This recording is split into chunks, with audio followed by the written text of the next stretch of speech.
حضرت آدم سے لے کر جناب عیسیٰ تک آپ سارے انبیاء کو پڑھ دیں، وہ سارے یہی کہتے رہے کہ اللہ کے رسول آنے والے ہیں، اللہ کے رسول آنے والے ہیں، وہ آنے والے ہیں۔ بس فرق اتنا ہے، وہ کہا کرتے تھے آنے والے ہیں اور ہم کہہ رہے ہیں کہ آ گئے ہیں۔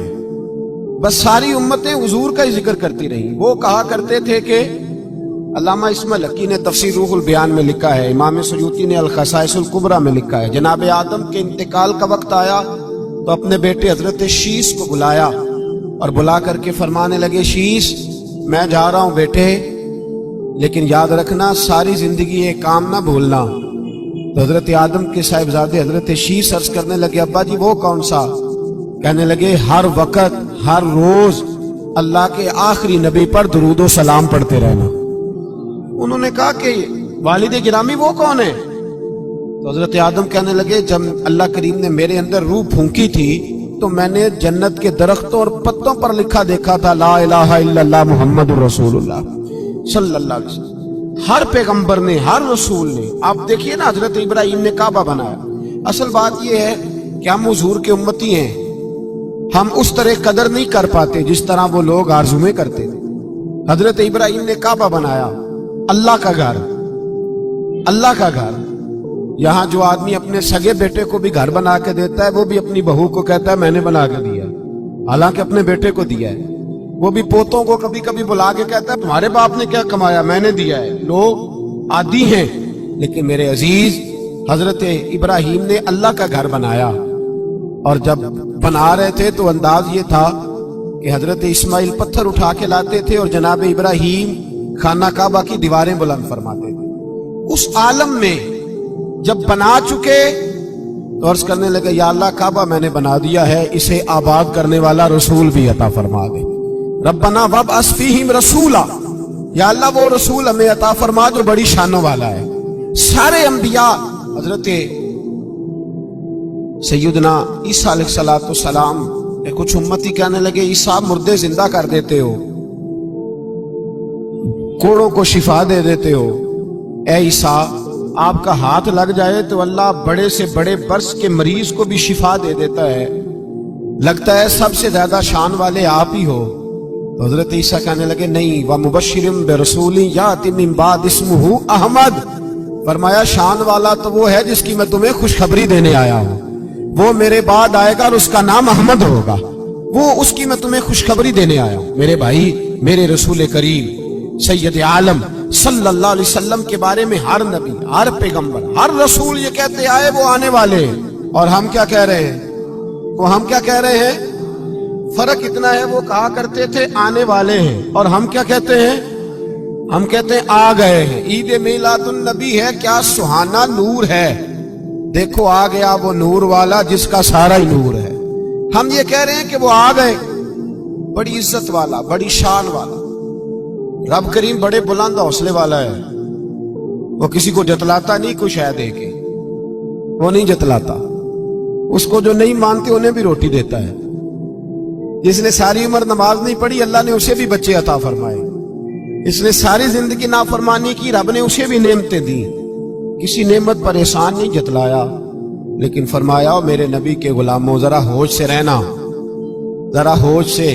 ساری زندگی برادریوں پر ہی فخر کرتے رہے ہو، ساری زندگی بینک بیلنس اور جائیداد اور مال پر ہی تم نے فخر کیا ہے، فرمایا ایک فخر والی چیز میں تمہیں دے رہا ہوں، اور میں تمہیں بتا رہا ہوں لقد من اللہ علی المؤمنین اذ بعث فیہم رسولا۔ اور یار اس پہ کبھی غور تو کرو، اس پہ کبھی غور تو کرو، احسان جتلانا کوئی چھوٹی سی بات ہے؟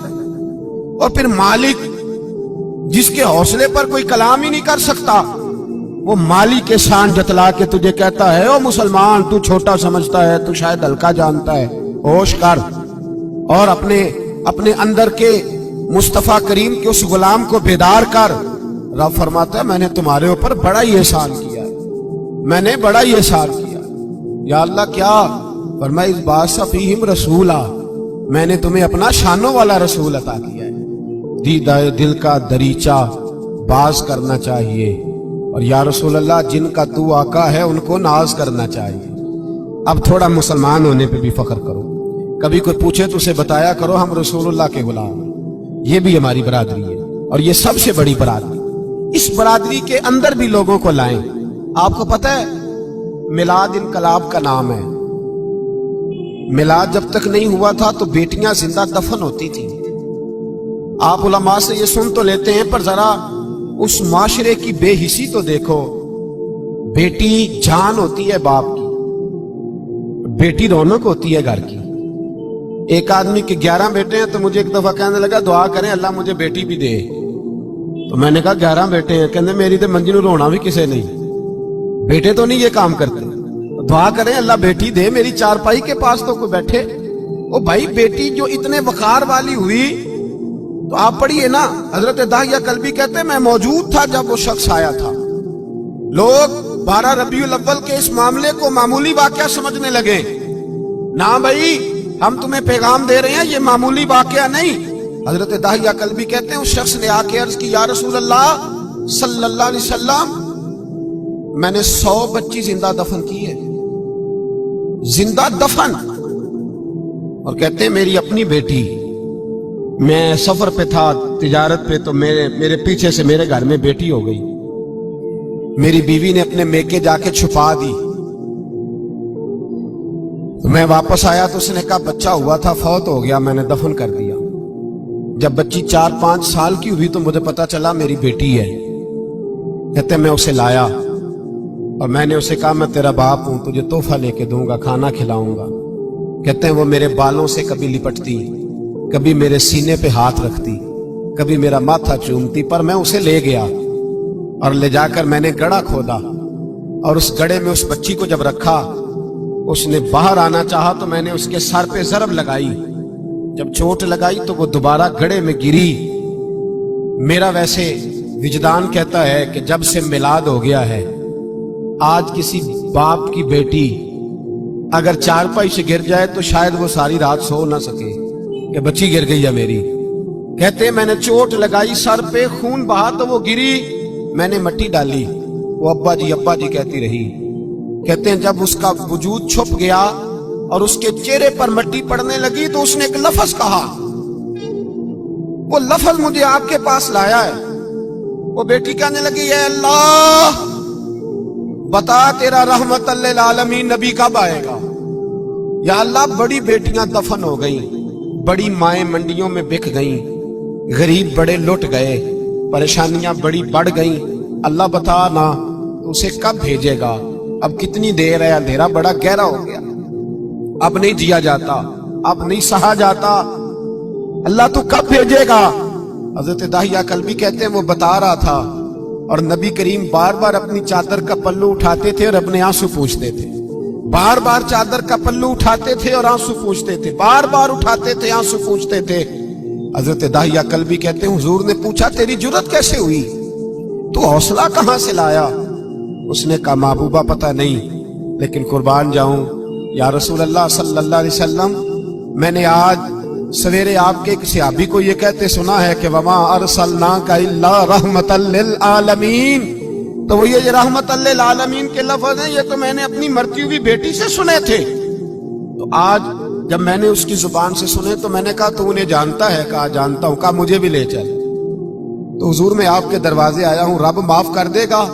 تو میرے حبیب نے فرمایا چل پڑھ کلمہ, جو میرا کلمہ پڑھ دے اللہ اس کے سارے گناہ معاف کر دیا کرتا ہے. بھائی غلاموں کے ساتھ ظلم ہو. حضرت بلال حبشی, حضرت بلال کے بارے میں بڑے واقعات ملتے ہیں. ایک واقعہ بڑا منفرد لکھا ہے کتابوں میں. حضرت بلال سے لوگوں نے کہا آپ نبی پاک سے متاثر کیسے ہوئے. تو جناب بلال کہنے لگے میں زیادہ لوگوں کو مکے کے لوگوں کو جانتا ہی نہیں تھا, جو کہ میری ڈیوٹی تھی گھر میں کام کرنے کی, اور مجھے سخت سزا ملتی تھی امیہ بن خلف کی طرف سے. بلکہ تحقیق یہ ہے کہ یہ عبداللہ بن جدان کے غلام تھے. امیہ بن خلف نے تو جب انہوں نے کلمہ پڑھا تو پھر خریدا. عبداللہ بن جدان کہنے لگا میں فارغ نہیں, آپ لے لیں, آپ اس کو سزائیں دیں. تو کہتے میں ان کے گھر میں ہوتا تھا تو میں تو زیادہ لوگوں کو جانتا ہی نہیں تھا, کبھی مجھے موقع ہی نہیں ملا تھا باہر نکلنے کا. ہماری غلاموں کی کوئی زندگی نہیں ہوتی. آج تو ہر آدمی کہتا ہے نا میں کچھ چودھری سے لے کے کھاتا ہوں. یہ جو تیرے اندر حوصلہ ہے نا یہ میرے رسول نے تجھے عطا فرمایا ہے, یہ میرے نبی نے تجھے دیا ہے, ورنہ تو غلام بکا کرتے. یہ حوصلہ تجھے رسالت مآب نے دیا۔ حضرت بلال کہتے ہیں میں ایک دن مجھے بخار چڑھ گیا بڑا تیز، میں لوگوں کو جانتا نہیں تھا، فرماتے مجھے تیز بخار چڑھ گیا تو ٹھنڈ بڑی سخت تھی، میرے مالک نے مجھے کئی کلو جو دیے پیسنے کو چکی پہ، کہتے میں بیمار تھا تو میں نے کچھ دوائی لی جو اس وقت موجود ہوتی تھی، تو میں نے ایک لحاف لیا، دودھ پیا تو مجھے نیند آ گئی، جب میں سویا تو میرا مالک آ گیا، اس نے آ کر کے مجھے سوئے ہوئے دیکھا تو کھینچ کر کمبل اتارا، رضائی اتاری، لحاف اتارا، کہنے لگا اب تیری سزا یہ ہے کہ تو کھلے میدان میں بیٹھے گا، وہاں چکی پیسے گا، اور دوسری سزا یہ ہے کہ تجھے قمیض پہننے کی بھی اجازت نہیں۔ حضرت بلال کہتے ہیں تیز بخار، ٹھنڈ کا عالم، اور جب میں چکی پیس رہا تھا تو رو رہا تھا، اور میں پوچھ رہا تھا خدایا ہمارے نصیب، اللہ ہمارے مقدر ہے جرم ضعیفی کی سزا مرگ مفاجات۔ سیدنا بلال حبشی رضی اللہ تعالیٰ عنہ فرماتے ہیں میرے دروازے کے قریب سے رسول پاک گزرے اور مجھے ہائے ہائے کرتے دیکھا تو دستک دی، میں نے کہا کون ہے؟ دروازہ کھلے آ جاؤ۔ محبوب اندر آئے تو پوچھنے لگے کیوں رو رہے ہو؟ میں نے کہا جاؤ اپنا کام کرو، یہاں دکھ سارے پوچھتے ہیں مداوا کوئی نہیں کرتا، یہاں تقریریں سارے کرتے ہیں، حقوق غریباں پر بات سارے کرتے ہیں، مداوا کوئی نہیں کرتا، جاؤ اپنا کام کرو۔ کہتے ہیں میں نے سخت جملے کہے معاذ اللہ، حضور چلے گئے، اور جب حضور جا رہے تھے تو میں کہہ رہا تھا بس جا رہے ہو نا، میں نے پہلے ہی کہا تھا جاؤ۔ کہتے ہیں قربان جاؤں، تھوڑی دیر گزری تو اللہ کے رسول کے ہاتھ میں گرم دودھ کا پیالہ تھا، کھجوریں تھی، حضور تشریف لائے اور کریم رسول نے مجھے کھجوریں دی، دودھ پلایا اور کہا چل جا کمبل میں بیٹھ جا۔ تو میں نے کہا چکی کون پیسے گا، وہ تو بڑا مارے گا۔ کہتے ہیں لوگو اس نبی کا میلاد اور معراج بھول نہ جانا، اس رسول پاک کی محبتوں میں کمی نہ آنے دینا، اس محبوب کا نعرہ ساری دنیا میں لگا دینا۔ فرماتے ہیں میرے حبیب کے میں قربان جاؤں، مصطفیٰ کریم نے فرمایا تو بیٹھ رضائی میں اور آج تیرے حصے کی چکی میں پیسوں گا۔ کہتے ہیں ساری رات حضور چکی پیستے رہے، ساری رات۔ سویرے میں اٹھا اور میرے حبیب پاک نے مجھے وہ سارا کچھ دیا اور خود چلے گئے۔ اگلی رات پھر آئی تو حضور پھر آ گئے، مجھے پھر رضائی میں لٹایا، دودھ پلایا اور ساری رات چکی پیسی۔ کہتے ہیں بس تیسرے دن حضور چکی پیس کے جانے لگے تو میں نے قدم تھام لیے، میں نے کہا بیبا دنیا ساری جھوٹ بولتی ہے، زمانہ سارا غلط کہتا ہے، جو غلاموں کے حصے کا کام کرے وہ اللہ کا سچا رسول ہوا کرتا ہے۔ اچھی بات دوسروں تک پہنچانا صدقہ جاریہ ہے، ویڈیو زیادہ سے زیادہ شیئر کیجیے۔